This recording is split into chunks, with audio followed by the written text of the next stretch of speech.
Büyük biz nişanlarız bizim avtonomiyamızın Estoria etapını. 31 yıl geri, Kıran ayın 23'ünde 1994 yılda Moldova hem onun çok milletli halkı kendisine hem bütün dünyaya gösterdi ki etnik arası problemleri varınca usullukta çözme. O zaman 31 yıl geri Gagavuzlar en doğru adımı yaptılar. Saygılı dostlar, bugün bizimle beraber bulunurlar. Gagavuzya Halk Topluluğu'nun ilk çağrının başı Pyotr Mikhailovich Paşalı. Gagavuz Respublikası'nın vice-prezidenti Pyotr İliç Buzatcı. Moldova Respublikası'nın parlamentin ex-başı Dmitri Georgievich Dyakov. Türkiye Cumhuriyeti Kişinyov 1. Büyükelçiliği Sayın Katibi Gözde Delektaşlı. Moldova Respublikası'nda Rusya Federasyası'nın Büyükelçiliğinin asayçısı Ayrat Şafkatoviç Abdulin. Türkiye Cumhuriyeti Komrat Başkonsulu Eda Güç. Yüksek Sovyet'in deputatları Gagavuz Avtonomiyası'nın kurulmasında veteranlar hem aktif paylanlar, Gagavuzya Halk Topluluğu deputatları, Bakanlık Komitesi'nin azaları, Moldova Respublikası'nın parlamentin deputatları, avtonomiyanın primarları hem nasatçıları. Saygılı dostlar, Yorku programması adlı Gagavuzya 31. yıl dönümüne sayılar açık.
Scenaya teklif edilir Gagavuzya Halk Topluluğu başının işini götüren Nikolay Ormancı.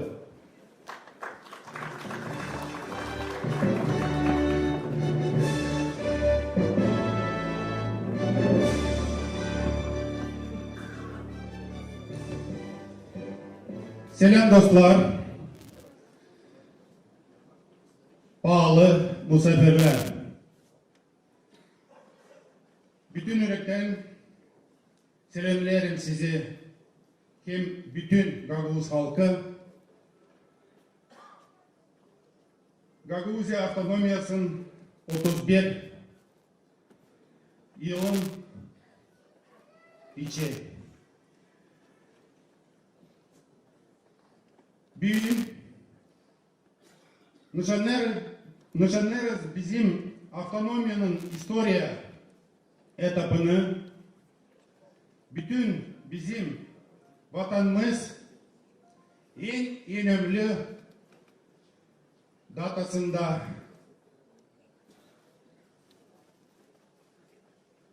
birisini Ağustos 31 yıl geri 23 dekabrinin 1994 yılda parlament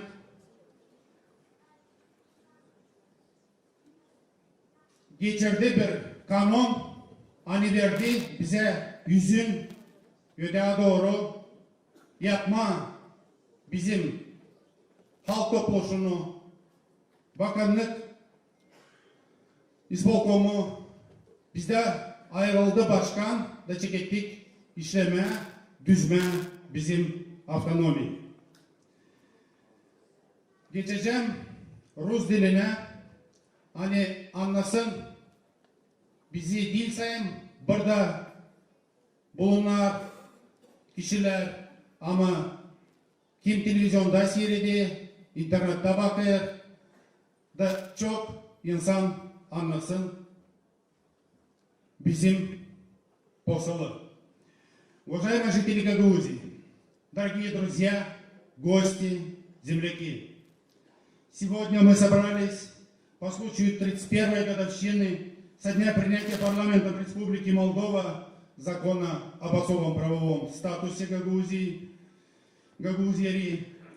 Это было мудрое решение парламентариев того времени. Гагаузы мирным путем в непростое время получили политическую, культурную, экономическую автономию. С особым почетом и вниманием хочу отметить лидеров того времени, ветеранов становления автономии. Именно своим упорством, дипломатией, силой духа добились появления автономии. Однако лидерам Гагаузии 90-х годов было бы сложнее добиться своих целей без поддержки всех жителей от мала до велика. Все наши сограждане тогда сплотились, были патриотичными и целеустремленными, были консолидированы и едины, что не хватает в сегодняшнее время. Именно здесь, на нашей Буджакской земле, был найден уникальный путь, мирное решение национального вопроса, к которому сегодня обращаются исследователи, политики и международные организации. Принятие закона 23 декабря 1994 года дало возможность сформировать законодательную власть в лице Народного собрания, исполнительную в лице исполнительного комитета, башкана, руководителя автономии, которые приходят к власти путем всенародных, демократических и законных выборов каждые 4 года. Основная миссия автономии – это сохранение и развитие гагаузского языка, культуры, традиций наших поколений, сохранение веры нашего народа. Важное значение имеет экономическое развитие нашего региона, улучшение качества жизни каждого жителя села и города. Также мы являемся политической автономией в лице Народного собрания и главы Гагаузии. Народное собрание имеет право законодательной инициативы в парламент Республики Молдова. У нас есть право, согласно этого закона, заключения с разными странами и регионами экономических, гуманитарных, культурных соглашений. Для нас очень важно развитие образования, Молодежь – это наше будущее. Сельское хозяйство в Буджакской степи всегда было непредсказуемым из-за климата. В последние годы сильная жара в летнее время, отсутствие осадков негативно влияет на развитие сельского хозяйства. Аграрии работают в сложных условиях. В срочном порядке необходимо направить усилия на посадку и увеличение процента лесов у нас на территории Гагаузии и в целом Республики Молдова, установку систем орошения, восстановление озер и ряд других мероприятий. Для реализации этих задач нужна разработка стратегии, в котором будет учтено экспертное мнение ученых из различных сфер. В противном случае нас ждут необратимые последствия влияния климата на сельское хозяйство, на нашу жизнь и на нашу землю. Наша Родина – Республика Молдова. Наш родной край – это наша автономия. Мы живем в мире и согласии со всеми национальностями, которые проживают в нашей прекрасной стране. Хочу заострить внимание на сегодняшнюю ситуацию между Кишиневом и Камратом о взаимоотношениях и политической ситуации. За период действия закона об особом правовом статусе Гагаузии в Республике Молдова менялись составы парламента, правительств и президентов. Каждое правительство проводило реформы, менялось законодательство и, как правило, не бралось во внимание требования закона 1994 года об особом правовом статусе Гагаузии. Это приводило с каждой реформой к потере определенных полномочий Гагаузии. Особо стало заметно в последние 5-6 лет. Несколько примеров. Это внесение изменений в налоговый кодекс Республики Молдова по возврату НДС. Это решение было приостановлено через Конституционный суд, но бюджет автономии потерял порядка 30 миллионов лей, и десятки экономических агентов, а все они являлись налогоплательщиками. Внесли изменения в карту судов. Гагаузия осталась, конечно, без суда, без апелляционной палаты Камрат, которые преобразовали в палату Юг с местонахождением в Кагуле и в Камрате. Внесли изменения в закон об особом правовом статусе в части предложения Народным собранием по назначению прокурора Гагаузии. Кстати, в первый раз это произошло. У нас этого права сегодня, к сожалению, нет.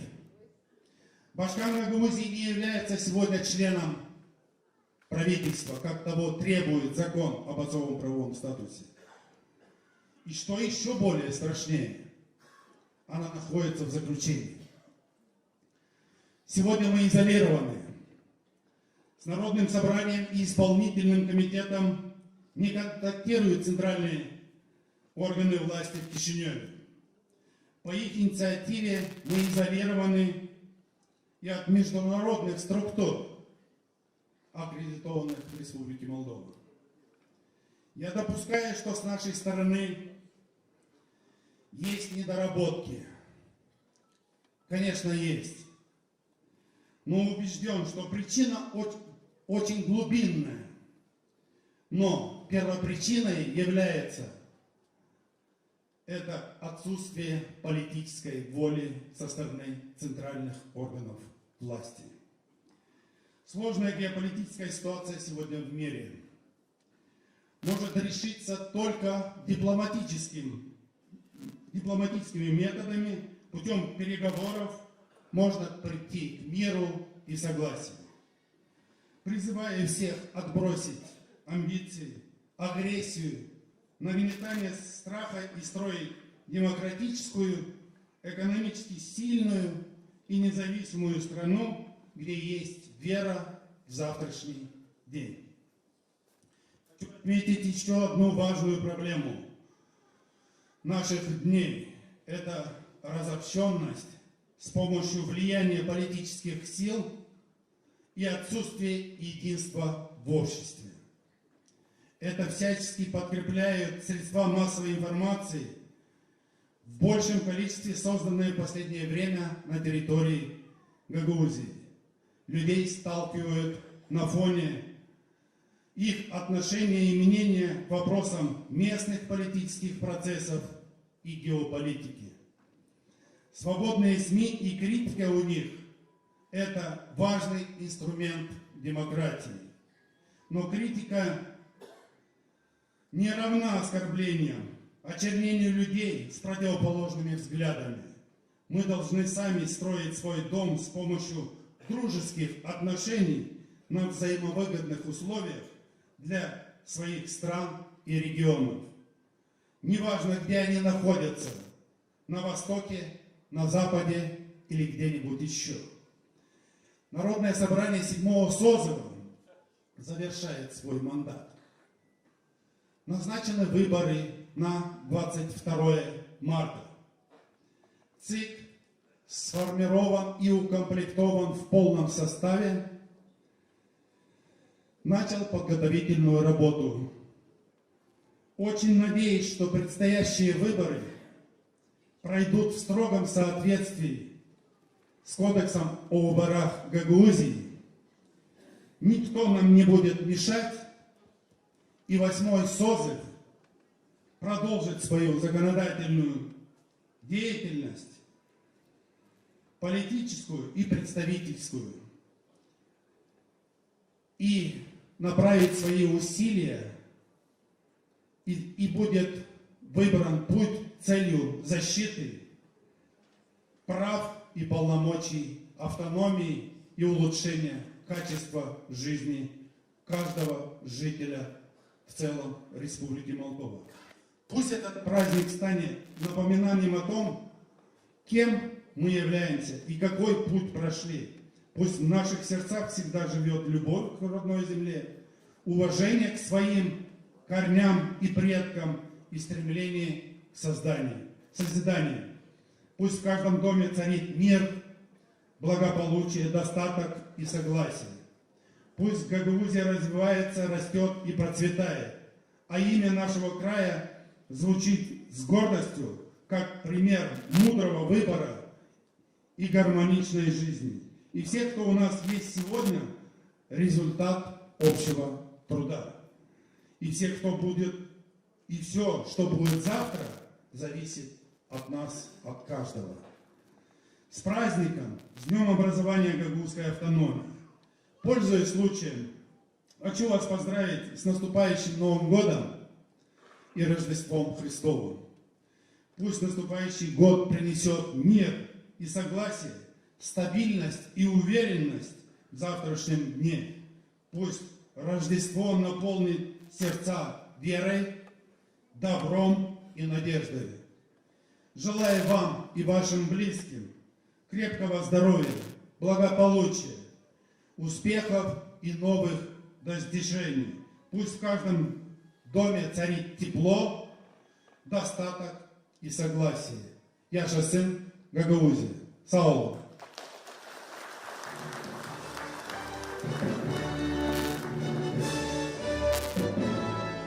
Scenaya teklif edilir Gaguzya Başkanı'nın ilk yardımcısı İlya Uzun.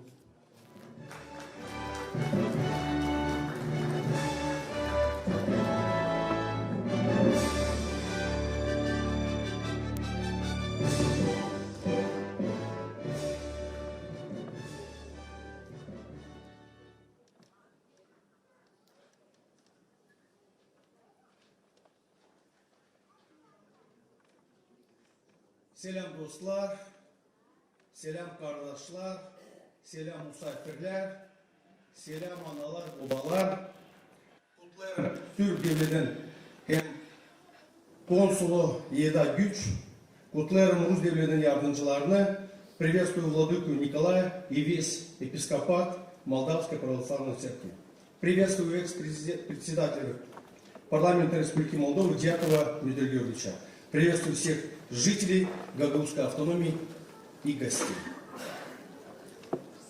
Я хочу зачитать речь нашего башкана Евгения Александровича Дубцова. Уважаемые жители Гагаузской автономии, сердечно поздравляю вас с 31-й годовщиной со дня принятия парламентом Республики Молдова закона об особом правовом статусе Гагаузии. Значимость этой даты в истории нашего народа огромна. Гагаузский народ мирным путем обрел свою государственность в рамках независимой Республики Молдова и смог сохранить свою идентичность. Сегодня новое поколение жителей Гагаузской автономии, родившихся после 23 декабря 1994 года, с гордостью говорит: «Я гагауз, житель Республики Молдова». Низкий поклон всем, кто боролся за наш народ, кто участвовал в переговорном процессе с Кишиневым, кто был вовлечен в работу над законом и голосовал за него. Ваши имена навсегда вошли в историю. Они будут обверлочены золотыми нитками, и так оно и будет. Верю, что нам еще только предстоит раскрыть и реализовать огромный потенциал нашего закона об особом правовом статусе Гагаузии во благо гагаузского народа и всей Республики Молдова, во благо мира и добра и процветания нашей автономии, передано через ее адвокатов. Уважаемые друзья, я бы попросил вас всех встать и поаплодировать, и тем самым поддержать нашего башкана, который сегодня сидит незаконно.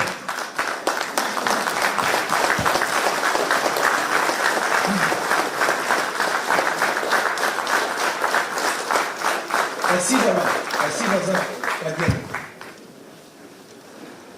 Дорогие отцы-основатели, ветераны, люди-легенды, я хочу сказать несколько слов от патриотов, от наших отцов-основателей. Сегодня мы с вами празднуем 31-ю годовщину со дня принятия Республикой Молдова нашего закона об особом правовом статусе Гагаузии.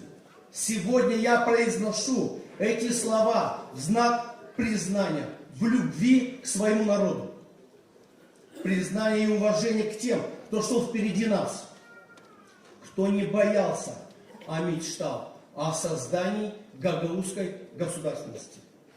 Нашу автономию писали не чернила на бумаге, ее писали сердца людей, их мечты, их вера, их смелость, их молитвы, их боль за наш народ, за наш красивый край. И сегодня в этом зале сидят люди, которые в те тяжелые 90-е годы создали Гагаузскую республику, а впоследствии и Гагаузскую автономию. Мы согласились на самоопределение гагаузского народа в форме политической автономии в составе независимой, нейтральной Республики Молдова. Добровольно отказались от Гагаузской республики, чтобы жить в одной семье, в единой стране нашей Молдовы. Вы не испугались давления, угроз, шантажа. Вы не дрогнули. Вы сказали твердо, без ненависти, но громко. За Гагаузию, за мир, за будущее наших детей и внуков, и правнуков. Сегодня Гагаузия живет, потому что тогда устояла.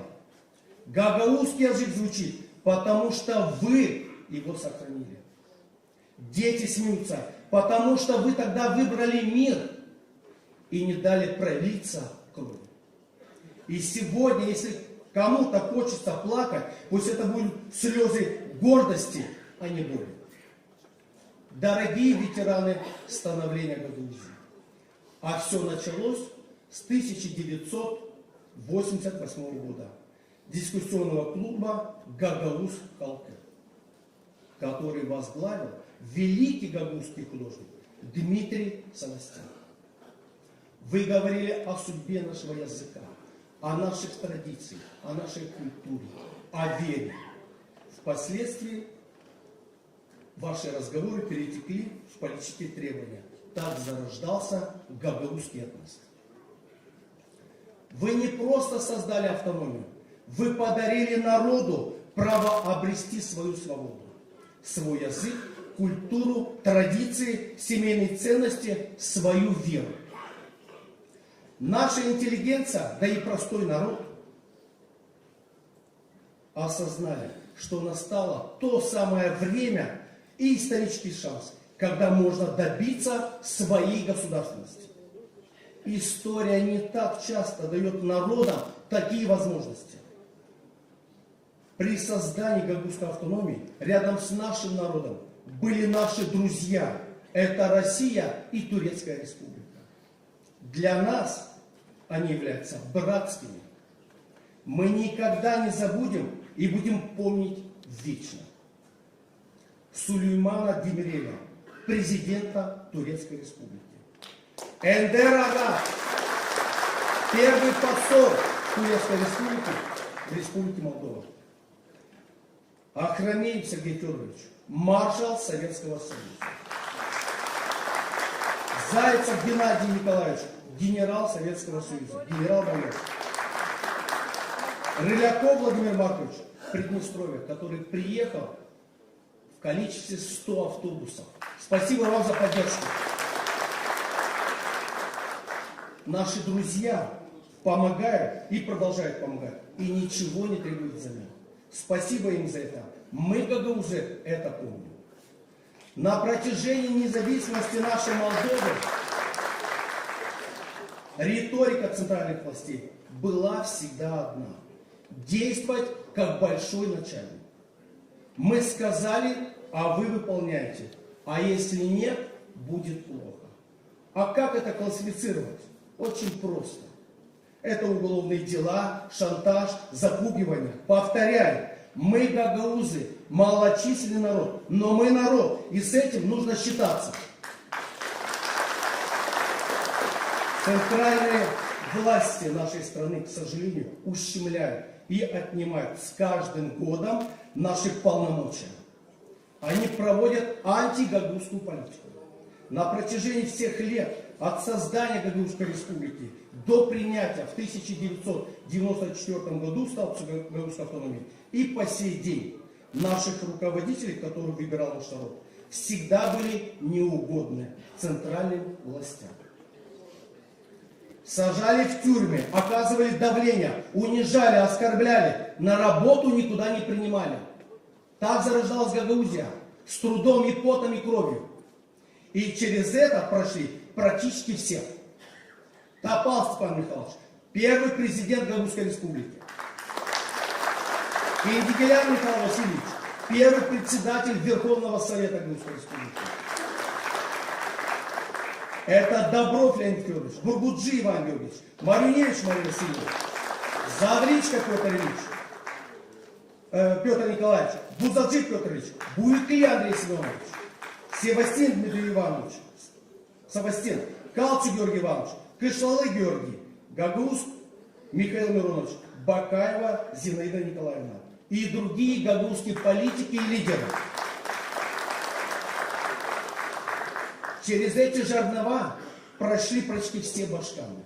Неугодными были Крайтор Дмитрий Васильевич, Фармузал Михаил Макарович, Влах Ирина Федоровна, Яньогла Валерий Федорович, Гуцул Евгения Александровна, сегодня ныне действующий башкан. Она также сидит в тюрьме по надуманным обвинениям, проявляя стойкость и гагаузский характер. Евгения Александровна встала в один ряд с нашими отцами-основателями. И выйдет она из тюрьмы героем гагаузского народа. Я не сомневаюсь, если наш народ выберет себе и другого Башкана, и уверяю вас, и он будет плохой для них. Почему? Потому что молдавским властям нужен послушный руководитель региона. Чтобы он встречал всех по красной дорожке, кланялся, унижался, присмыкался и никогда не заикался и рот не открывал о судьбе и жизни гагаузского народа. Вот такой Башкан понравится. Давайте сейчас вспомним с вами 1994 год. Парламент Республики Молдова принимает постановление о вводе действия закона о статусе Гагаузии, где указывается правительству Республики Молдова в месячный срок привести свои нормативные акты в соответствии с названным законом. Обеспечить пересмотр и отмену министерствами и ведомствами их нормативных актов противоречит нашему закону. То есть Республика Молдова, наша страна, взяла на себя ответственность и гарантию за соблюдение всех норм. Выводы. Отцы-основатели и центральные власти нашей страны договорились, что все нормы принятого закона о статусе Гагаузии будут работать в полном объеме. Все политические вопросы урегулированы, и Гагаузия вошла мирным путем в состав Республики Молдова. Страна объединилась, и межэтнический конфликт закончился. А по сути произошел обман. Гагаузов обманули. И обманули сознательно. Мы с вами с надеждой ожидали и верили, что с принятием данного закона он даст старт политическому компромиссу. Этот закон по своей сути наполняет гагаузскую автономию реальными полномочиями и компетенциями. А на самом деле практически все законы, принятые парламентом Республики Молдова, после принятия нашего закона об особом правовом статусе, ущемляют и ограничивают полномочия Гагаузии, либо вступают в противоречие с данным законом. На наш взгляд, это постановление сознательно не исполнялось. Как при коммунистах, ЛДП, МЛП, ДП и социалистов, так оно противоречит стратегической линии унионистов на объединение с Румынией. Это же цель и у нынешней власти партии ПАС. Интеграция с Европой и объединение.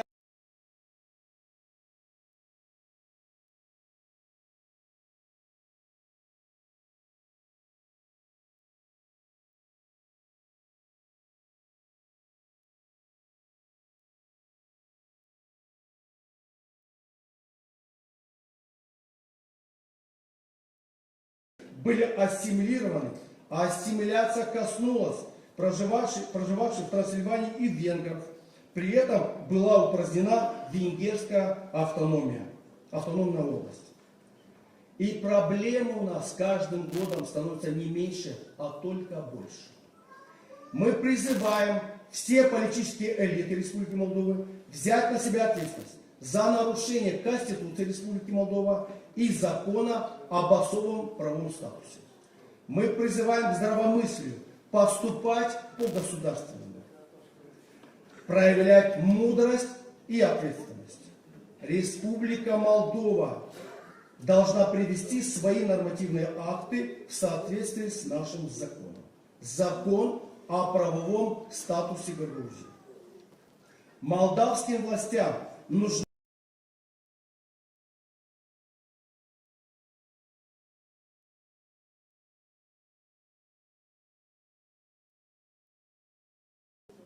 СИП, полиция, прокуратура, суды. Прекратите ваши обыски у нас в домах, в аэропортах. Вы нас унижаете и оскорбляете.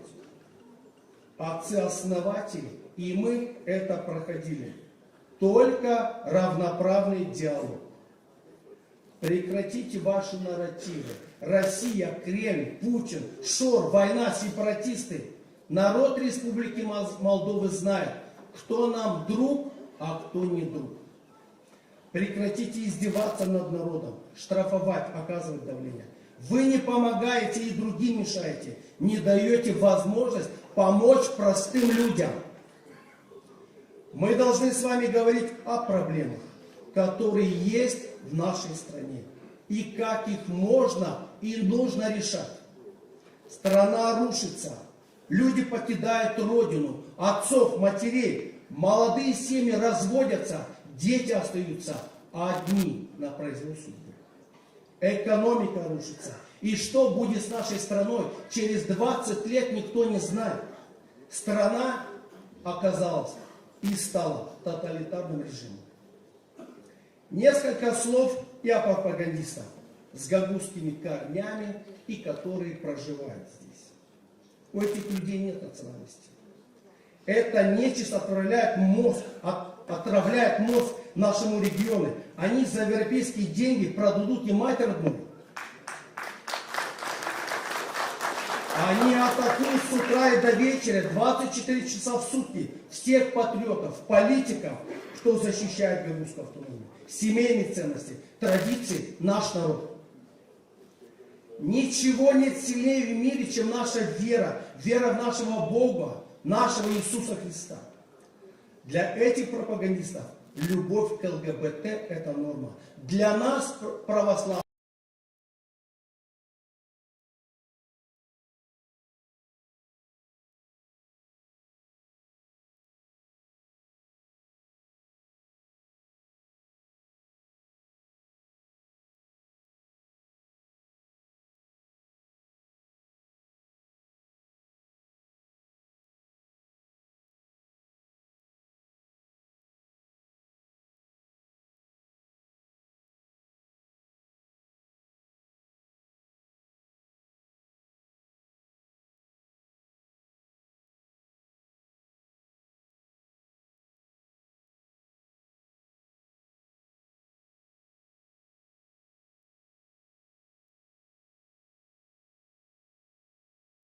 сестры, друзья, отцы-основатели, ваши имена останутся в истории для ваших внуков. Этот праздник принадлежит нам всем, гагаузам, болгарам, русским, молдаванам, всем, кто живет на территории этой автономии. Это наш красивый край. Гагаузия – наш общий дом, где мы живем в мире и согласии. Молдове нужен мир. Нам никогда нужна выдержка, дисциплина, самоконтроль. Мы не должны поддаваться на провокации. Мы должны быть едины, как один кулак. Yaşasın Gagauzya, yaşasın vatan, yaşasın Gagauz dili, yaşasın bizim güzel Moldova'mız.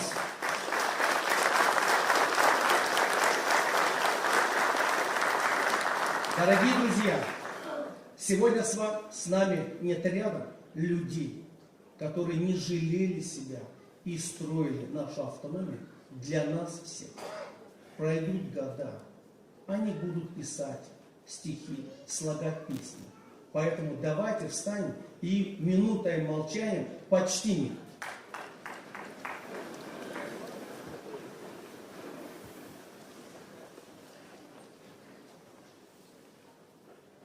Спасибо. Всех с праздником.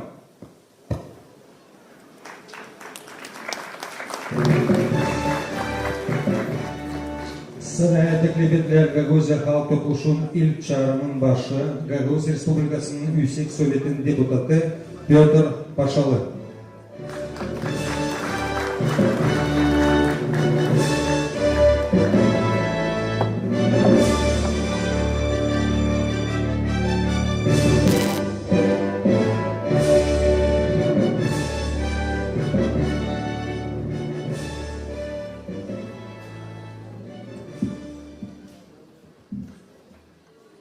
Сайгулова Тамгашлав, Марат Ассистенца, уважаемые соотечественники, гости Гагаузии и приглашенные. İsterim sizi hepsinizi kutlama 31. Gagauz'un milli yortusundan. Allah versin Gagauz halkına sağlık hem uzun ömür. Moldova devletine de bağımsızlık hem uygunluk, ekonomika kalkınması, iş yerleri hem kultura ilerlemesi. Дамы и господа, уважаемые депутаты, члены исполкома, наши дорогие гости, уважаемые священнослужители. Все прогрессивные люди, уважающие и почитающие наш народ и его исторические даты и события, сегодня присутствуют здесь, и мы за это вам очень благодарны. Люди говорят, мыслят не фактами, цифрами или уравнениями, а историями. И чем проще история, тем лучше и понятнее она. У каждого человека, семьи, племени и народа есть свои легенды и мифы. Есть своя история и у гагаузского народа. С 7 по 9 века наши предки, праотцы создали Огузское государство на территории нынешней Средней Азии. Это было первое государственное образование протогагаузов. Потом, через 200 лет, под давлением исторических обстоятельств, племена огузов перекочевали на Балканы и сюда, в Буджак. И уже здесь вновь было воссоздано второе государство огузов – Добруджа, которое тоже просуществовало около 200 лет. Оно пало в борьбе двух империй – Османской и Российской, не без помощи Запада. В 20 веке мировые элиты предложили три грандиозные концепции, призванные объяснить прошлое и предсказать будущее для всего мира. Это была известная нам фашистская концепция, коммунистическая и либеральная концепции. Молдаване и гагаузы, два народа, воспользовались либерализацией мировой политики. Воссоздали Молдову как независимое государство, Гагаузия как автономия в составе Молдовы, как международно признанная национально-территориальная автономия. Прошло 35 лет после провозглашения Гагаузской республики. За это время, 31 год назад, 23 декабря 1994 года, был принят закон об особом правовом статусе Гагаузии. Этот закон был принят двумя парламентами. Парламентом Гагаузской республики и парламентом Республики Молдова. За это время, 34 года назад, был создан первый в мире и единственный Гагаузский, ныне Камрадский государственный университет. За это время, 27 лет назад, первым составом Народного собрания Гагаузии была подготовлена и принята Конституция гагаузского народа, наш Темель Канонов, уложение Гагаузии. За это время Гагаузия доказала, что имеет коллективные права не только юридические, но и финансовое право на саморазвитие. Являясь самодостаточной автономией, с валовым региональным продуктом 6 миллиардов лей в год, государство возвращает назад в виде бюджета только 1,5 или 1,6. Вот на будущий год утвердили 1,6 миллиарда лей. Все остальное мы отдаем нашему родному государству. К сожалению, и в этом вопросе за последние годы в Молдове произошел какой-то раскол политических элит. Одни по-прежнему рассматривают Гагаузию в качестве алмаза на короне молдавского государства, другие по аналогии с ресторанным меню видят в Гагаузии в виде бизнес-ланча и норовят откусить побольше из пирога по имени бюджет Гагаузии. Изменения, происходящие в последнее время в современном мире, в Европе, а значит и в Молдове, и у нас в Гагаузии, трудно понять, в том числе и потому, что либерализм никогда не был единым целым. То он ратует за свободу, но понимание свободы зависит от контекста.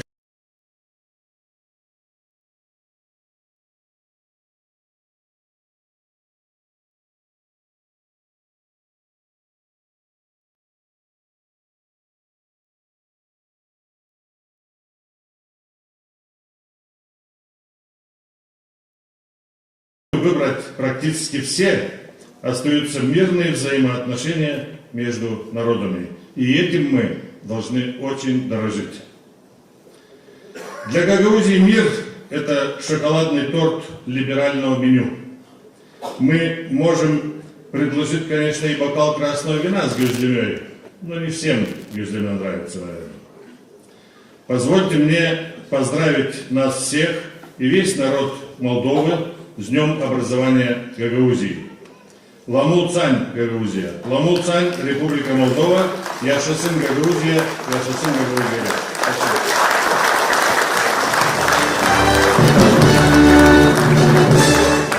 Sanadik Nöbetler Gagavuz Respublikası'nın Prezidentinin Yardımcısı Pyotr Buzarcı.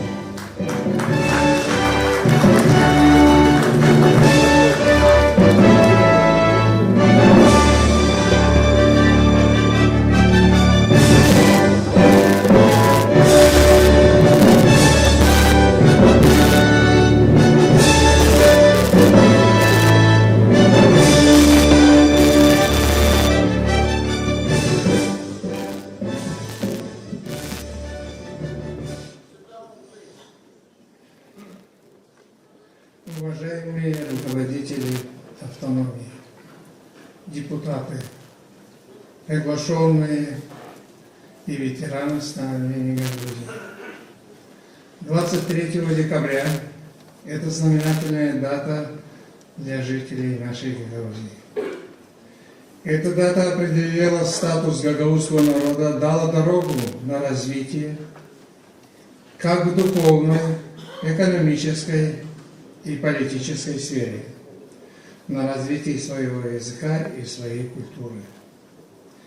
Это событие повлияло на историю развития не только Гагаузии, но и всего молдавского народа. Гагаузы получили мировое признание как народ. Это дорого стоит. Гагаузский народ приобрел свой суверенитет, подразумевающий территориально обоснованное государственное образование в составе Молдовы.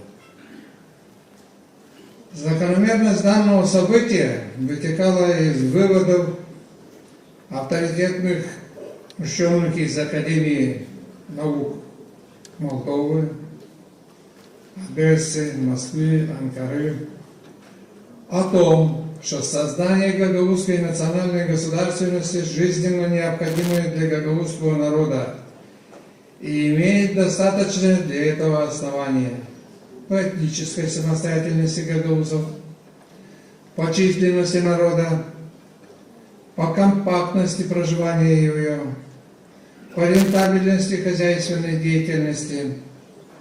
Также субъективный фактор воля гагаузов к образованию своей государственности, которая была проявлена в решениях всех съездов Гагаузии.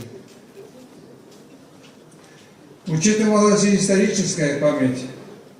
Предки гагаузов имели еще в XIV веке свою государственность и назывались Добрушевское княжество. История показывает, что автономия народам нигде и никогда и никому не давали. Везде всегда и все автономии добивались. В данном случае, как и у нас, гагаузский народ не исключение этого. Значение дня 19 августа 1990 года особое, потому что без этого дня не было бы принятия парламента Республики Молдовы 23 декабря 1994 года закона о Гагаузии, Гагаузии который прошел экспертизу европейских структур и получил их полное одобрение. Принятие этого закона дало шанс молодому государству Республики Молдова строить страну на подлинно демократических принципах. Но дальше пошло не так, как замышлялось. Родившаяся гагаузская элита 95-х годов и далее восприняла самостоятельность главным образом как возможность бесконтрольного от народа и центра получать экономическую и личную выгоду каждому сословию. Вопросы гагаузского языка, культуры, образования и повышения жизненного уровня, собственно, для чего поднимался гагаузский народ в 90-х годах, остался на вторых позициях. Политический кризис, который охватил автономию, это следствие крайне низкой эффективности работы структур автономии. Нет положительного эффекта от работы депутатов гагаузов парламента Республики Молдова во все периоды наблюдения. Но это объяснимо. По факту они представляют не Гагаузию, а интересы своих партий. Это для нас за 31 год не ново. Особенно видно это в настоящее время, когда представители партии власти призывают к ревизии закона Гагаузии без интереса поиска обеими сторонами компромисса. А представители европейских и заокеанских структур с молчаливого согласия одобряют их законные действия. В моем убеждении видится, что мы теряем в последнее время доверие между собой, так как это ежедневно наглядно просматривается. А закон предусматривал главной целью – это взаимное доверие между центром и автономией. На мой взгляд, необходимо восстановить работу совместных рабочих групп депутатских корпусов, которые должны возобновить работу на постоянной основе, но уже после выборов в новом составе депутатской комиссии. И тогда результаты можно будет ожидать по гармонизации национального и регионального законодательства более результативно. Необходимо вернуть меры доверия между сторонами, тем самым укрепить и обеспечить устойчивый диалог между нашими парламентариями. Были и раньше, и есть сегодня попытки реанимировать работу рабочих групп. Но все это остается на бумаге, уровне желания парламентариев.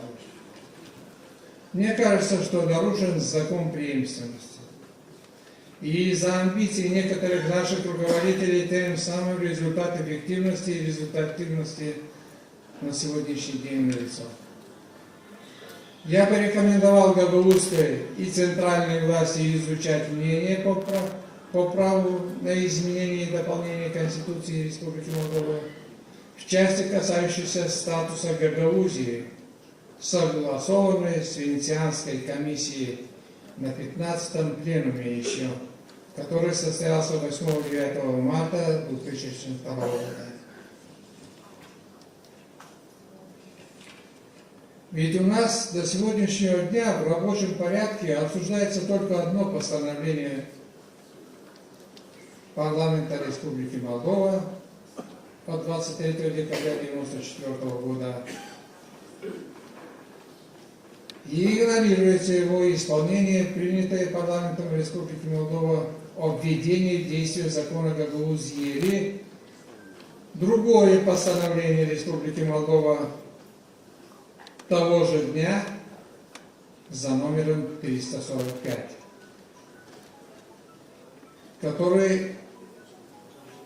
говорит о том, что здесь уже в докладах было сказано о том, что о принятии, о приведении в соответствие и о принятии его в действие закона Гагаузии. Над этим надо совместно работать. И каждый день работать.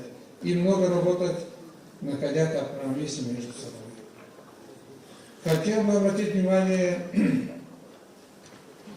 обратиться к политической элите и интеллигенции Гагаузии. Что ждем? Кого ждем? И сколько нужно ждать? Думаете, кто-то придет и организует нам достойную жизнь в Гагаузии? Хотелось бы этому верить, но этого не будет. Уважаемые жители Гагаузской автономии, уважаемые ветераны и патриоты становления Гагаузии, разрешите мне поздравить вас с этим великим праздником Гагаузии. Пожелать вам крепкого здоровья, мира, мудрости, удельствовать на земле.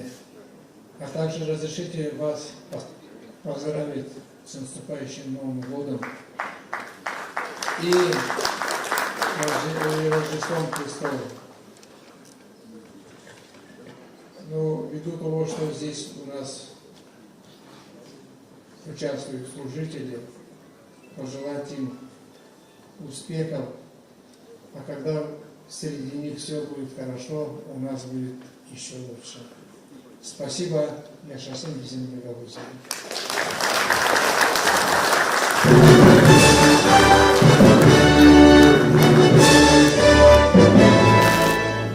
Сценaya dikkat edilen Yepiskop Nikolay Çadırgunga municipiyesinden.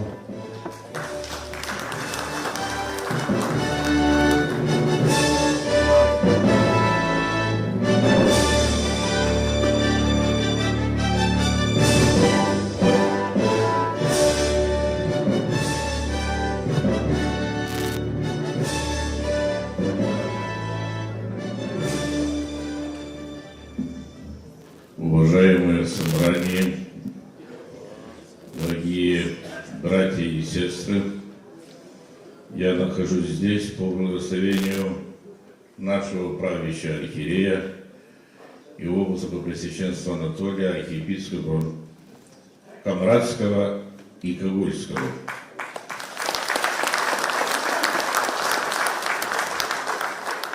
И в нашем разговоре вчера и сегодня утром с владыкой я попросил и спросил его высокопресвященства, что передать Гагаузии. И владыка сказал следующее. Имея в виду вот эти 31 год становления Гагаузской автономии, и смотря на те наши предшественники, которые творили во благо Гагаузии, пожелать и тем, которые будут выбраны в Народное собрание, чтобы они и в дальнейшем в своих деяниях думали о людях, думали о церкви, думали о Гагаузии и о Молдове. Я со вниманием слушал выступающих и вот чувствую такую тревогу за то, что сейчас творится. Если посмотреть не только в Гагаузии, не только в Молдавии, а вообще в мире сейчас не устроится, не лад. И, конечно, мы как люди, как существа думаем о нашем будущем. Вот вы говорили, что кто-то придет и что-то сделает для нас. Они могут помочь советом или даже мешать советами, но трудиться и делать так, чтобы здесь жилось хорошо не только в Гагаузии, но и в Молдавии, должны мы, здесь, которые живем, трудимся, молимся. И я хочу вспоминать одну нашу встречу со старцем на Афоне в Греции, на Святой горе. И вот в нашем разговоре спрашивает, когда вот у нас тоже были проблемы, не могли выбирать президента, спросили его, как нам быть, что сделать? И он смотрел так на нас и говорит, да, дорогие мои, вот сейчас будут нелегкие времена, будут трудные времена. Смотрю, вижу большой огонь. Мы тогда не понимали, про что говорит этот старец. Но он сказал следующее. Вот в такие трудные времена человеку надо обратить внимание, во-первых, чтобы он был в мире с самим собой в душе, быть в мире с окружающими и быть в мире с Богом. Вот если этот мир будет у каждого в душе, то я вас уверяю, что многие дела, которые творятся сегодня, они бы не имели места быть. Посыл церкви нашей православной, и вот приход в мир нашего Господа Иисуса Христа, Он всегда благословлял всех какими словами? Мир всем. Вот я вот этого мира желаю и здесь, в Гагаузии, и в Молдове, и во всем мире.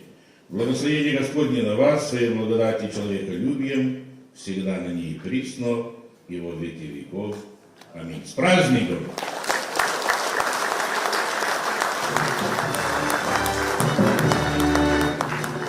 Scenaya teklif edilen Moldova Respublikası'nın parlamentin ex-başı Dmitri Dyakov.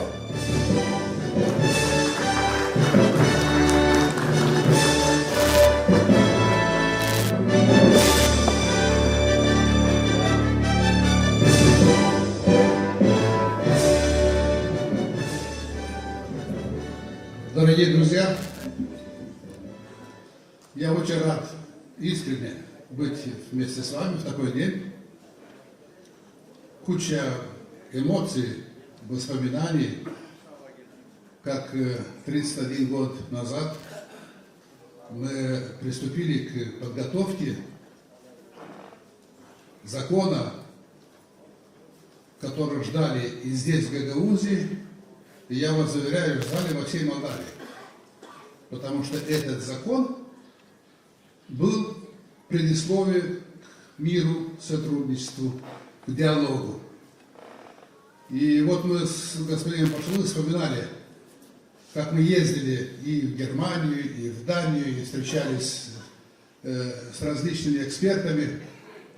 Я тогда был председателем комитета по международным делам и отвечал за внешнее авизирование, за согласование с международными организациями. Совет Европы,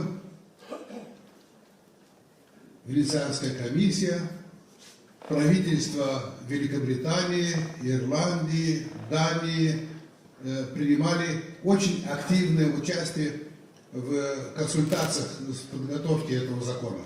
Потому что люди хотели, чтобы здесь был мир. Люди хотели, чтобы было спокойствие. И с тех пор вот у нас сложилась такая очень богатая история. Я, будучи председателем Демократической партии, участвовал во многих политических событиях здесь, в Гагаузии. Не говоря о том, что я парень башкалийский и жил и учился в Камрадском районе, и неоднократно мы здесь прогуливались по Камрату с местными пацанами, так сказать, и имели там разные контакты. Но я не остался обиженным. Вот. Иногда мы их ловили, и, так сказать, и рассчитывали с ними, так сказать. Вот. Но я хочу серьезно. Потому что, вот как я сказал, я земляк ваш, я переживаю не меньше родившиеся в Кирсове, в Камрате, в Кангазе там, или в других населенных пунктах. Мы, голосуя за этот закон, мы надеялись, что очень быстро все поэтически будет настроено, очень быстро все решится. И было время, когда мы приезжали в Камрад с большой радостью, и у нас практически не было никаких особых разногласий. Не секрет, что от нашей партии башканом был господин Крейтор.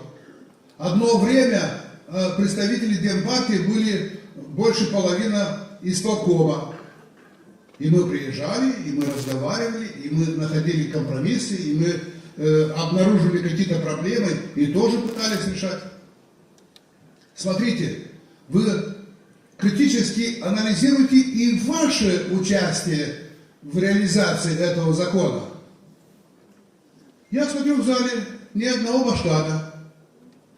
Я смотрю в зале редко кто голосовал за этот закон, кто участвовал, где эти люди? Почему они не переживают сегодня вместе с нами? Я согласен, что есть проблемы. Есть проблемы в Кишиневе, но есть и проблемы в Камраде.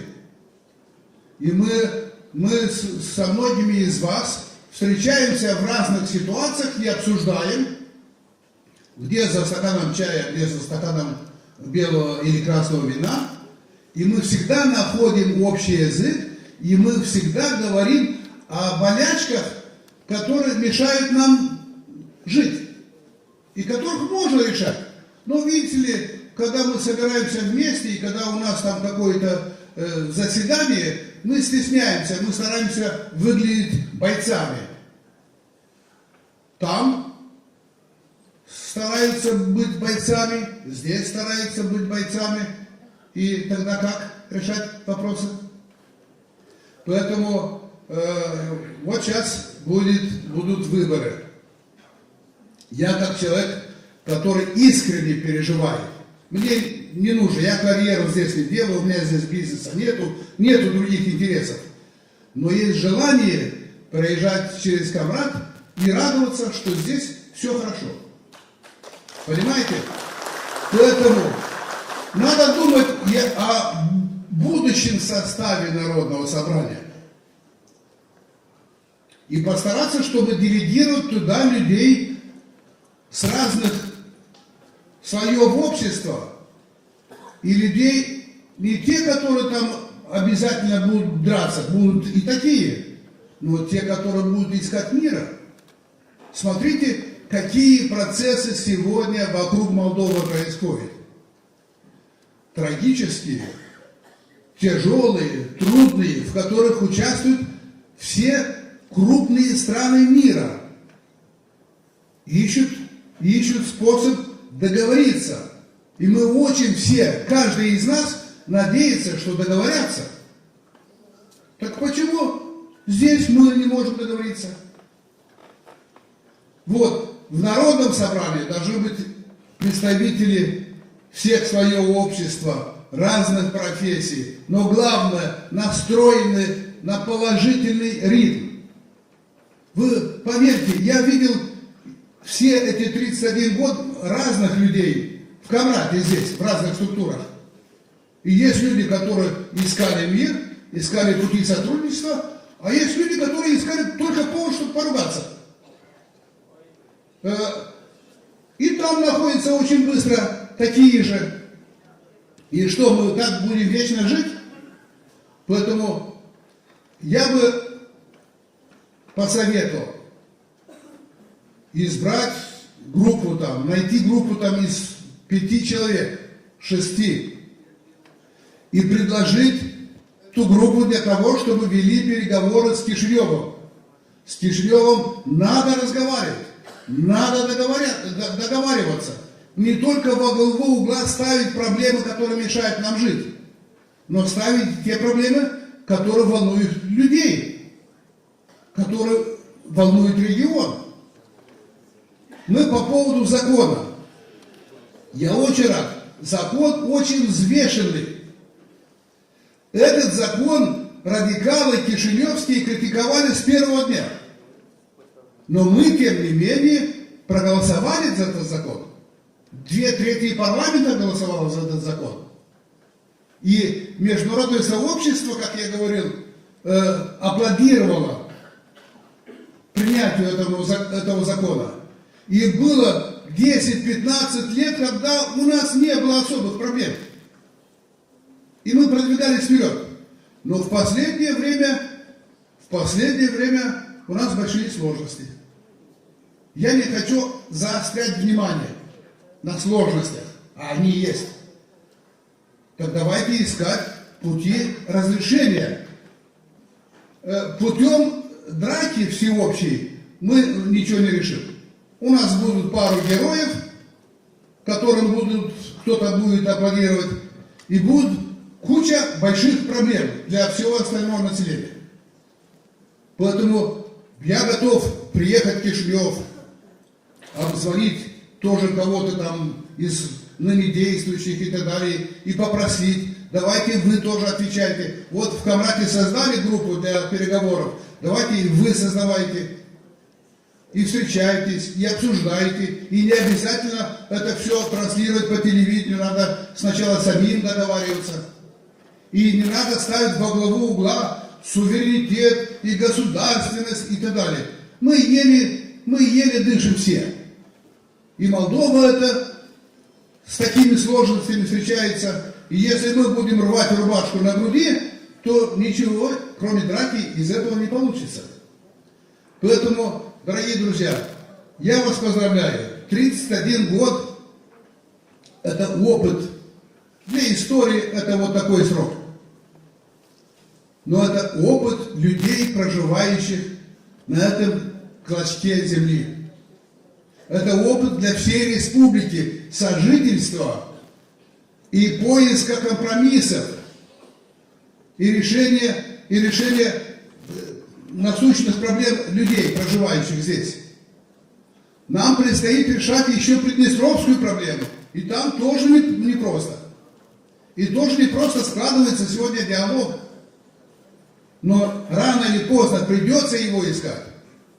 Рано и поздно придется договариваться и Кишиневу, и Тирасполю, и Камрату, и Москве, и Киеву, и Брюсселю, и так далее, и так далее. Я от всей души желаю вам успехов, желаю много оптимизма. Оптимизм лучше, чем вот это в Вершунаре, чем это, Аня, как это в Вершунаре? Такой настрой боевой. Пути сотрудничества лучше, поэтому я от всей души вам желаю оптимизма, желаю поиска решений, совместного решения проблем, вот, здоровья и всего самого-самого хорошего. Спасибо.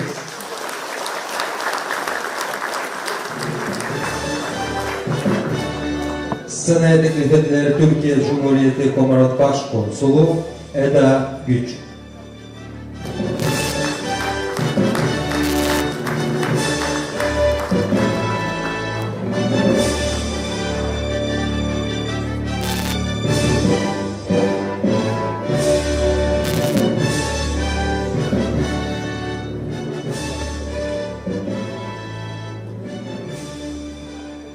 Sayın Başkan Vekili, Sayın Halk Topluluğu Başkanı Vekili, İcra Komitesi'nin kıymetli üyeleri, Sayın Milletvekilleri, diplomatik misyonların değerli temsilcileri, Gagavuz özerk yerine geçmiş dönemlerde hizmet etmiş saygıdeğer yöneticiler, değerli konuklar, çok kıymetli Gagavuz kardeşleri.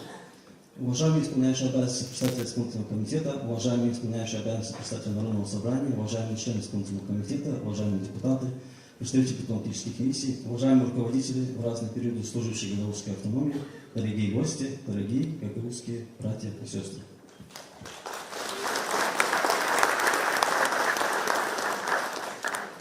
Gagavuz özerk yerinin özel hukuki statüsüne ilişkin yasanın kabulünün 31. yıl dönümünü idrak ettiğiniz bu anlamlı günde aranızda bulunmaktan büyük bir memnuniyet ve onur duyuyorum. В этот знаменательный день, когда мы отмечаем 31-ю годовщину принятия закона об особом статусе автономно-территориального образования Гагаузия, для меня большая честь и искреннее удовольствие находиться здесь вместе с вами.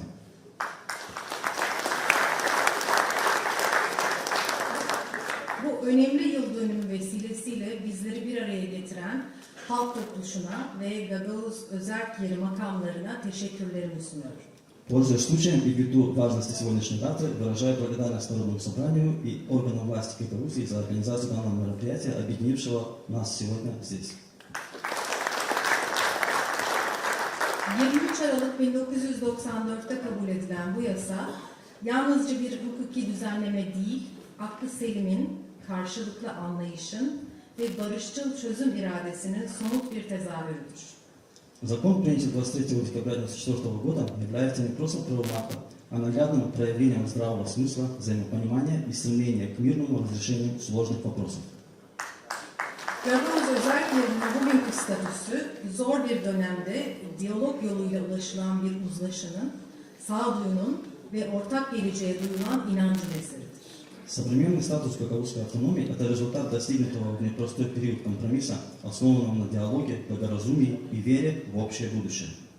Bu yönüyle Gagavuzya'nın özelliği yalnızca Moldova için değil, daha geniş bir coğrafya içinde örnek teşkil eden kıymetli bir deneyimdir. В этом смысле гагаузская автономия представляет собой ценный и показательный опыт не только для Республики Молдова, но и для всего региона. Bu sürecin şekillenmesinde emeği geçen tüm devlet adamlarını ve kanaat önderlerini saygıyla anıyorum. Merhum Cumhurbaşkanımız Sayın Süleyman Demirel ile Moldova Cumhurbaşkanı Sayın Mircea Negru arasında tesis edilen karşılıklı güven ve dostluk anlayışı, Gagavuz Özerk Yeri'nin kuruluş sürecine yön veren temel unsurlardan biri olmuştur. Bu yaklaşım bugün de bizlere yol göstermeye devam etmektedir. С глубоким уважением вспоминаю всех государственных деятелей и лидеров общественного мнения, внесших вклад в развитие этих процессов. Взаимное доверие и дух дружбы, заложенные между покойным президентом Турецкой Республики господином Сулейманом Демирелем и президентом Республики Молдова господином Мирчеем Снегуром, стали одним из ключевых факторов, определивших путь становления автономно-территориального образования Гагаузии. Этот подход и сегодня продолжает служить для нас ориентиром. Değerli kardeşlerim, Türkiye ile Gagavuzya arasında kökleri derinlere uzanan bir kardeşlik bağı mevcuttur.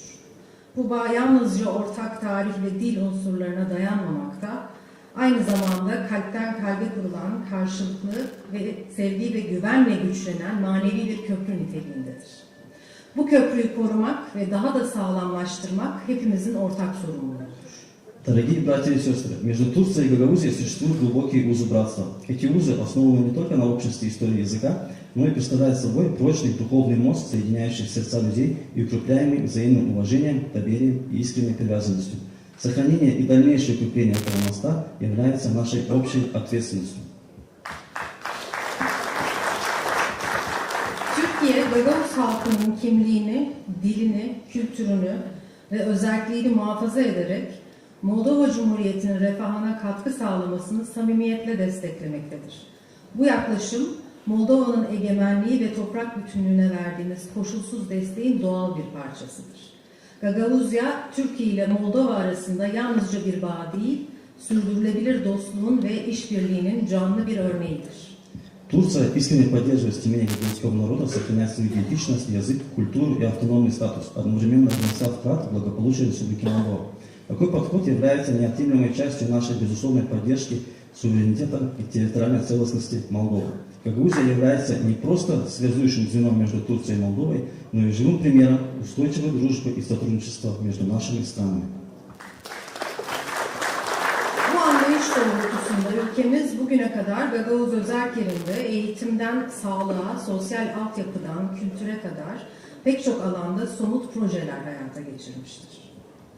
В этом контексте Турция на протяжении многих лет реализует в Гагаузии конкретные проекты в сфере образования, здравоохранения, социальной инфраструктуры и культуры. Bu projelerin temel amacı günlük hayata dokunan, insan odaklı ve kalıcı fayda üreten bir işbirliği anlayışını güçlendirmektir. Основной целью этих инициатив является укрепление модели сотрудничества, ориентированной на человека, приносящей ощутимую пользу в повседневной жизни и имеющей долгосрочный характер. Önümüzdeki dönemde de eğitim, kültür ve ekonomik işbirliği alanında ortak çalışmalarımızı arttırmayı hedefliyoruz. В предстоящий период мы намерены расширять совместные усилия, прежде всего в области образования, культуры и экономического взаимодействия. Dilini, kültürünü yaşatan toplumlar, geleceğine de güvence altındadır. Gagavuzcanın korunması ve günlük yaşamda daha yaygın şekilde kullanılması yalnızca bir kültürel tercih değil, kimlik meselesidir. Bu alanda emek veren tüm eğitim kurumlarını, akademisyenleri, sanatçıları, medya temsilcilerini ve siyasetçileri takdirle selamlıyorum. Общества, которые сохраняют и развивают свой язык и культуру, тем самым обеспечивают и свое будущее. Сохранение гагаузского языка и его более широкое использование в повседневной жизни – это не просто культурный выбор, а вопрос идентичности. В этой связи выражаю признательность всем образовательным учреждениям, ученым, деятелям культуры и представителям средств массовой информации, вносящим вклад в это благородное дело. Değerli konuklar, Gagavuz özerk yerinin statüsünü mümkün kılan anlayış, diyalog, karşılıklı saygı ve ortak akıldır. Bugün de Moldova merkezi makamları ile Gagavuz yeri arasındaki meselelerin aynı sağduyu ve yapıcı yaklaşım çerçevesinde ele alınmasının herkesin yararına olacağına inanıyoruz. Geçmişte barışı mümkün kılan irade, gelecekte de istikrarın anahtarı olacaktır. Уважаемые гости, понимание, сделавшее возможным особый статус гагаузской автономии, основано на диалоге, взаимном уважении и коллективной мудрости. Мы убеждены, что и сегодня рассмотрение вопросов между центральными органами власти Республики Молдова и Гагаузии в духе здравого смысла и конструктивного подхода отвечает интересам всех сторон. Политическая воля, сделавшая мир возможным в прошлом, останется ключом к стабильности и в будущем.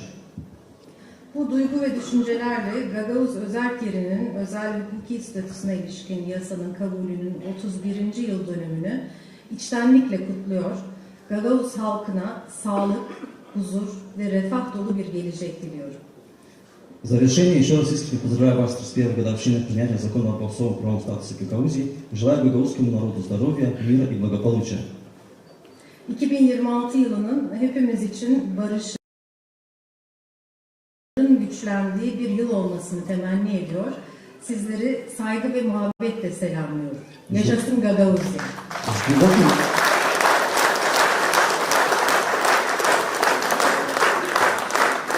С глубоким уважением и теплыми чувствами приветствую вас и желаю, чтобы 2026 год стал для всех нас годом укрепления мира, солидарности и надежд. Да здравствует Гагаузия!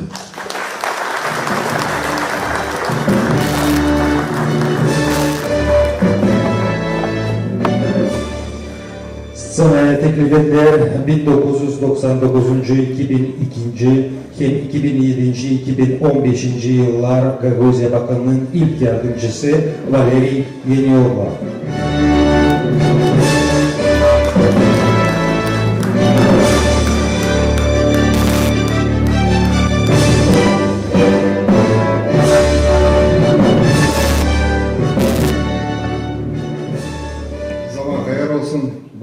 Добрый день, уважаемые друзья. Мне очень приятно за предоставленное слово. Сейчас Дмитрий Георгиевич высказал несколько своих соображений в части касающихся башканства, которые были в 2000-е годы, и напомнил мне события, которые происходили за этот длительный период, который я занимал должность исполнительной власти Гагаузии. За 31 год, конечно, не каждый год был очерчен какими-то очень положительными явлениями. Мы же понимаем, что все, что происходило, это происходило притирка нас с теми событиями, которые шли рядом с нами. Но как бы оно ни было, мы понимали, что необходимость найти диалог, найти какой-то центр, который способен нас вовлечь в беседу.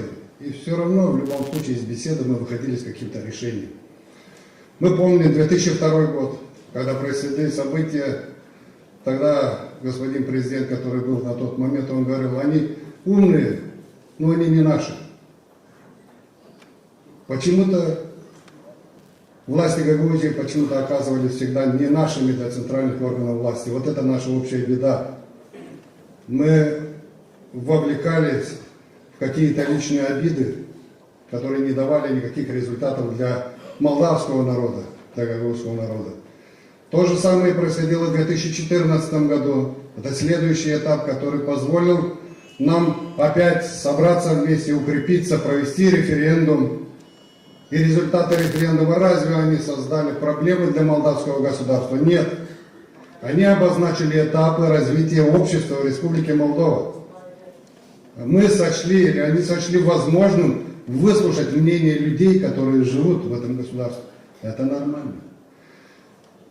Всегда были события, которые накаляли ситуацию, но благодаря нам, благодаря молдавскому народу, благодаря гагаузскому народу, благодаря целому обществу, в котором мы с вами живем, мы могли найти общий язык, и было найдено решение. К сожалению, все, что происходит сегодня, я не могу, учитывая даже опыт, что у меня большой, я не могу понять, что происходит. Нет желания не увидеть нас, в нас, людей. Есть унижение нашего народа. Есть оскорбление постоянное. Есть привязка моего народа к алчности, к деньгам. Не народ виноват в этом. Разве мы не способны понять, что если мы не сядем за стол переговоров и не определим критерии, по которым дальше будет жить это общество, проблема будет с каждым днем усугубляться. Сегодня я обращаюсь к вам, уважаемые друзья. Приближаются выборы в Народное собрание. Среди нас есть много очень людей, которые не потеряли еще достоинства, не жаждут быть богатыми деньгами, но они духовно богаты. В них есть внутренний стержень, в них есть доброта и любовь к людям. Обращаюсь к вам, в каждом населенном пункте есть такие люди. Необходимо поддержать их, необходимо выдвинуть кандидатами в депутаты Народное собрание и дать им поручение, что придя в Народное собрание, нужно осознать, что депутатский корпус, он работает на Республику Молдова, на гагаузский народ и на то, чтобы мы в обществе своем не дрались, а развивались. Обращаюсь к тем депутатам,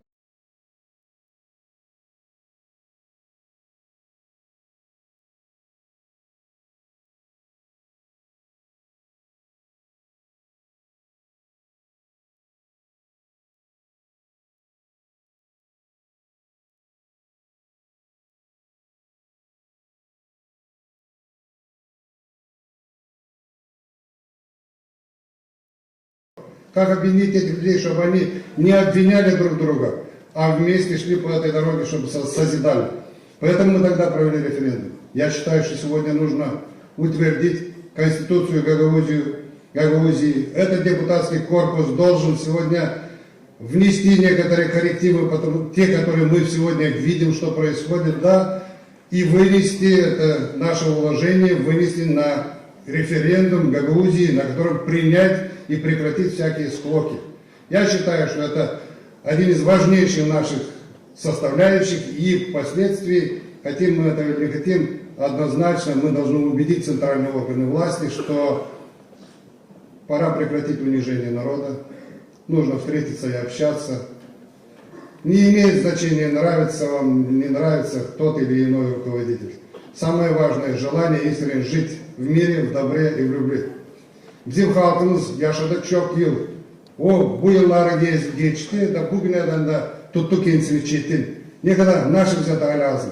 Biz duyduk kendimize halk. Biz duyduk kendimize, yani biz insanız. Bizim aramızda var. O insanlar kimi belki lazım olacak yardım etmeye de götürmeye derler. Oraya biz lazım bakalım. Biz de lazım düşelim birbirimizle. Ben diyeyim öyle, halk kalk. Uyan. Biz gideceğiz ileri, biz yaşayacağız Moldova halkıyla beraber. Yaşasın Gagauz yeri.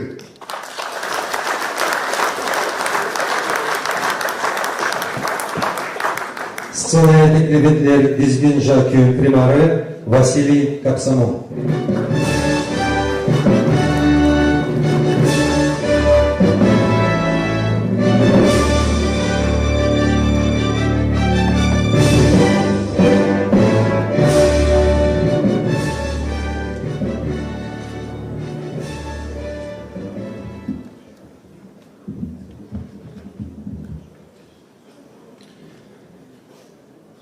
Zaman hayırlı olsun Gagauziyan yaşayanları, zaman hayırlı olsun dostlar, zaman hayırlı olsun bizim pahalı misafirler.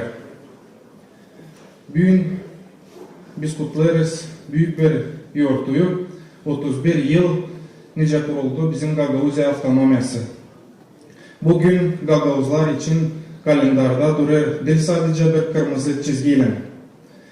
Bu yıllar Gagauz halkın savaşı, çalışkanlığı, hem inan, hani bizim halkın işitilecek, hem saygılanacak.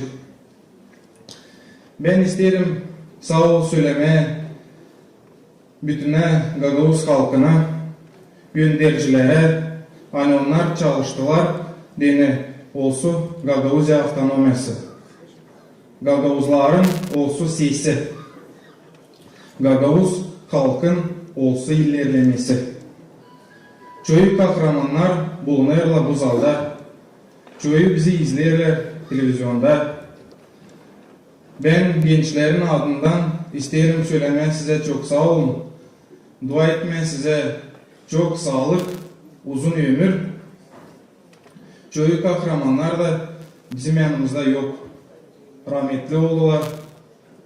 Onların da toprağı olsun ilin. Hem de onları her zaman getirmeye bizim aklımızda iyi laflarla. Я последнее время часто задаюсь вопросом, а где сегодня наша гордость за наших отцов и дедов? Именно они, не имея опыта автономии, ни гарантии успеха, сумели отстоять нашу идентичность, наш язык, наши традиции и право самим решать нашу судьбу. Благодаря их смелости, их единству у нас сегодня есть наша гагаузская автономия. Но важно помнить, автономия – это не подарок, а это ответственность. Никто не будет за нас работать и сохранять наш статус, если мы сами не будем развивать наши села, города, укреплять нашу экономику, поддерживать образование и культуру. Это не сделает никто за нас. Точно так же никто не будет о нас думать со стороны. Будущее Гагаузии зависит от нашей способности принимать взвешенные решения, брать на себя ответственность, а не перекладывать ее на других. Я как представитель молодого поколения, я убежден, мы обязаны сохранить то, что нам досталось ценой больших усилий, и приумножать это для наших детей. Уважая прошлое, мы должны смотреть вперед к развитию, к сотрудничеству и к единству нашего народа. Пусть память о наших отцах и дедах будет для нас не только поводом для гордости, но и примером для будущих действий. Sadece beraber, sadece bizim işlerimizle, hem bizim kararlarla var nice koruma Гагаузии, hem onu ilerletme. Всех с праздником, с Днем образования Гагаузии. Yaşasın Гагаузия!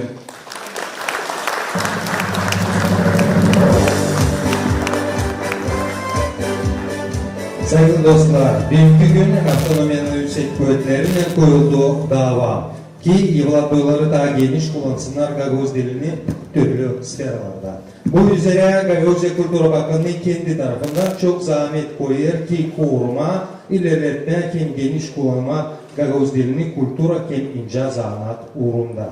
Saygılı dostlar, bizim programımızı açır düz hava Gagauz türkü hem oyun ansamblisi. Karşılayın.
Bizim sınıfda mahsus sizeliğini Irina Milkan, Melania Uzun, Olga Babayan, Maria Arnaut, Kemia Kara.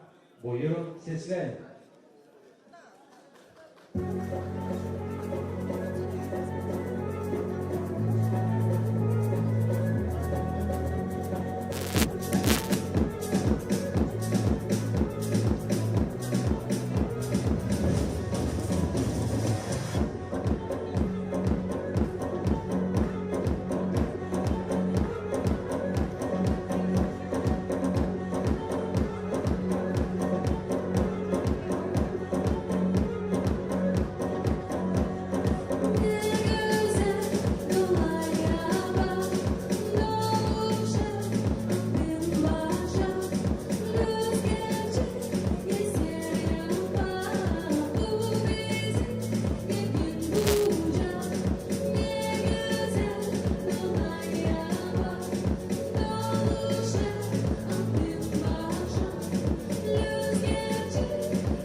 Yortu programımızı ilerleder Anna Dragu, Darya Kara, Olga Gaydarji, Milena Raya.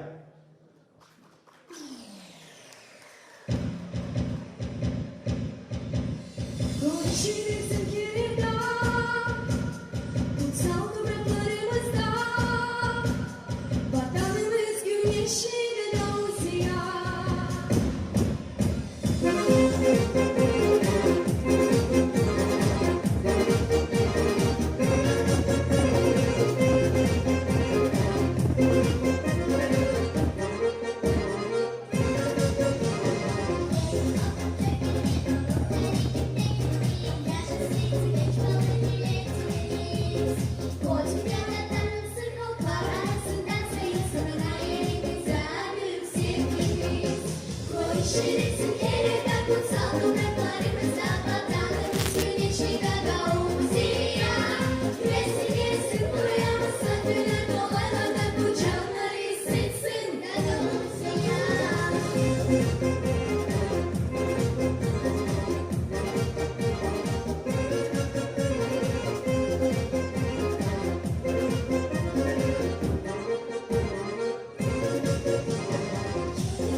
O bizim vatanımız ilerlesin, uslulukta hem anlaşmakta, girgin ileri gitsin. Scenada Елена Пачи, hem Evgeniya Şamjı.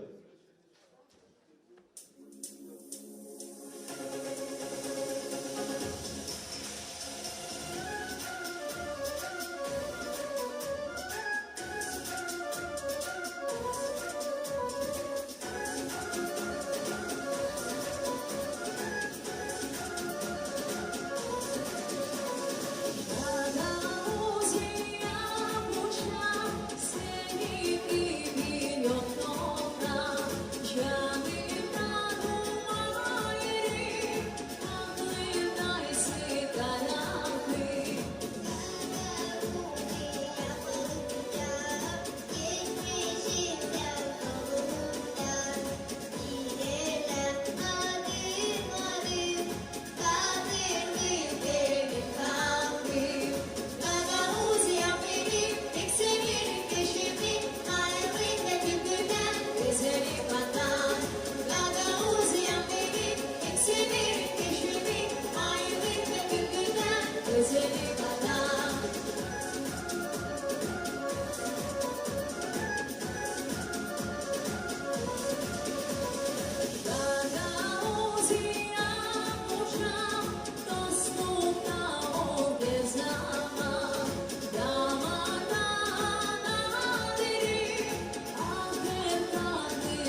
sevim vatan.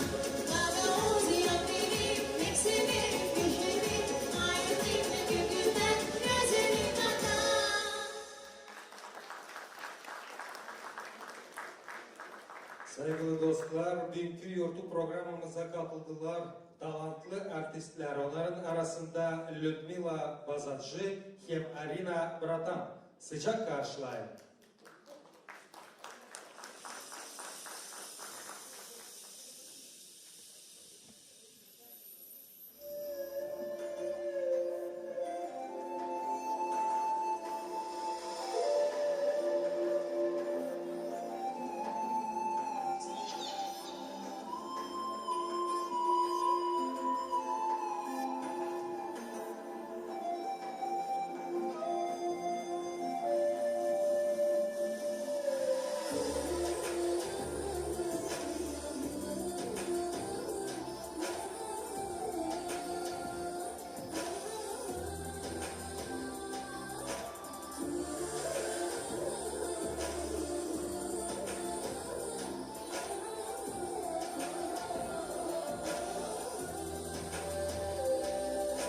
Yaşayın toprağımda, yüzünden gidem, doyamam sevinme sana.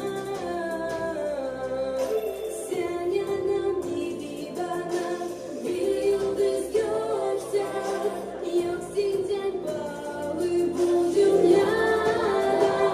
Benim Gagauzya, tarafı. O kaderimden seni ben severim. Şekerimden diz çökerim. Benim Gagauzya, babanın yerine babalarım. Gülden güzel kemerlerim. Benim Gagauzya.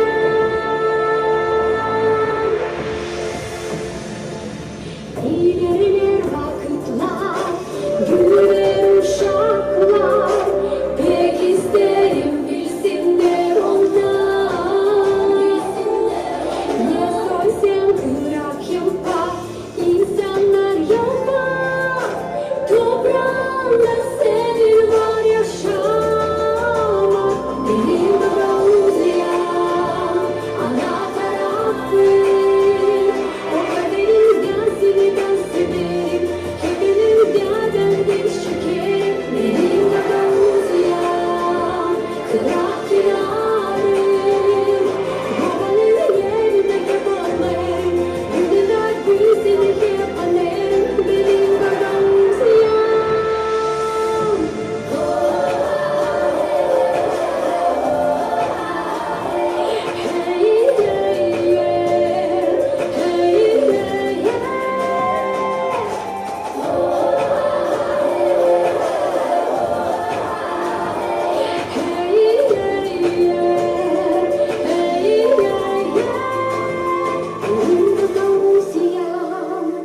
Ana tarafı, o kaderimden seni ben severim. Hepinizden ben diz çökerim. Benim Gagauzya, ana tarafı. O kaderimden seni ben severim. Hepinizden ben diz çökerim. Benim Gagauzya, kırak yarım.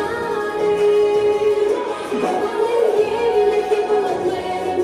Güller güzeli hep anlarım. Benim Gagauzya.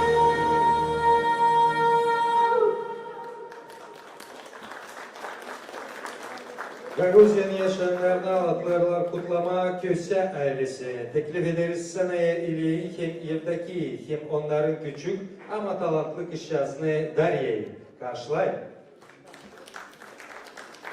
Zaman yarılsın dostlar. Yurdumuz kılıcı olsun. Biz dua ederiz bizim halkımız yaşasın, ilerlesin, hem de zenginlensin. Canlı hem de candan zerreyim, sana bağlı kalmak.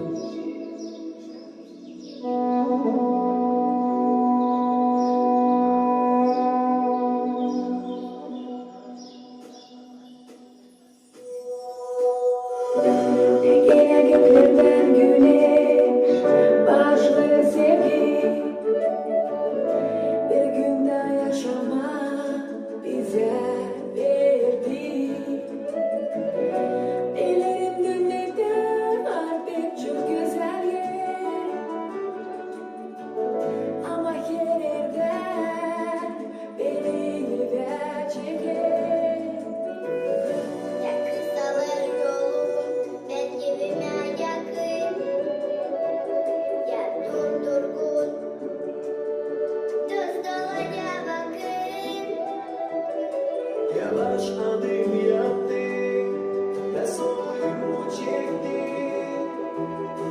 çok var anladığım haksız kaldım çiğnedi.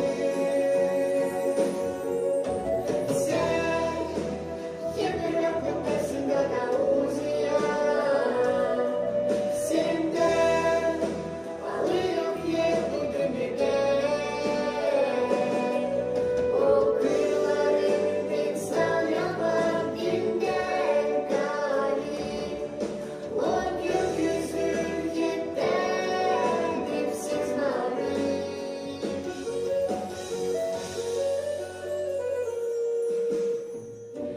O sokaklar hep aklımda geniş uzun. İçimin sızlar ana sözü. Ta küçükten kaçız güzel yaşamaya. Hiç yok korkum düşsem da kalkacağım ayağa. Hep söylerdiler bize doğru yaşam. Büyüklere saygı görmek olmaz küçük uşak. Çevirsen dahi yaşamayı geri. Engel ayıran Gagauziyam seni. Sen yapıyorum başında da uzayan. Senden alıyor ki bu dünyada. O kıyıların insan yapan günden galip. O gökyüzü cidden dipsiz mavi.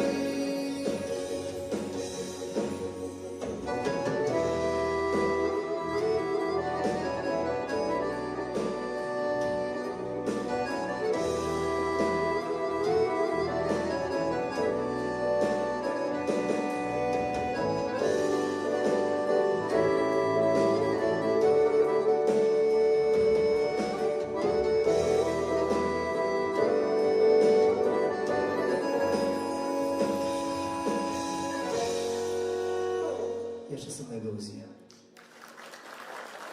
Yardımcı pожалуйста, пожалуйста. Saygılı dostlar, size deli çalar Olga Paçi, Hemlania Uzun.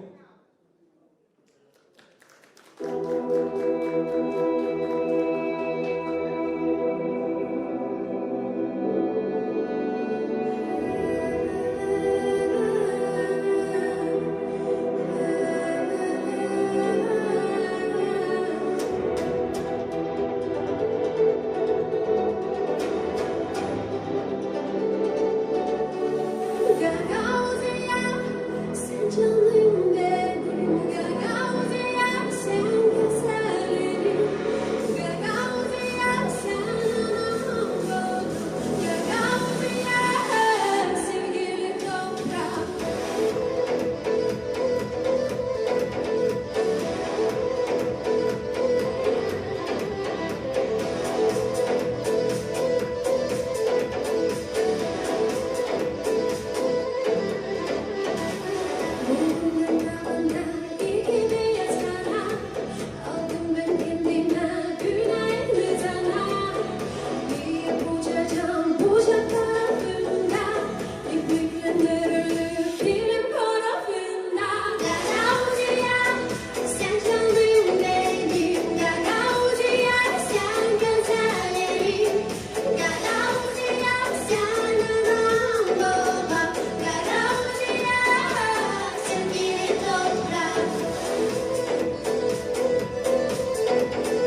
Saygılı dostlar, karşılayın. Bizim scenada Düz Ava, Gagavuz Halk Türkü hem oyun ansamblisi.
kolektivi Gagavuz Halk Türkü Kim Oyun Ansamblisi Düz Hava.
Gagavuz doğduk, Gagavuz yaşarız, Gagavuz'da öleceğiz.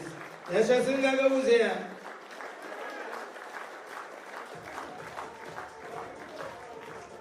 Saygılı misafirler, sağ ol deriz sizin zahmetiniz için. Vatanımıza dileriz uzun ömür birlikte hem mutlulukta. Herkesine sağ ol deriz. Umutlanırız ki bu buluşmalar olacaklar tekrar. Ama bir size deriz, kalın sağlıcakla. İyilik size, sağlık ailelerinize.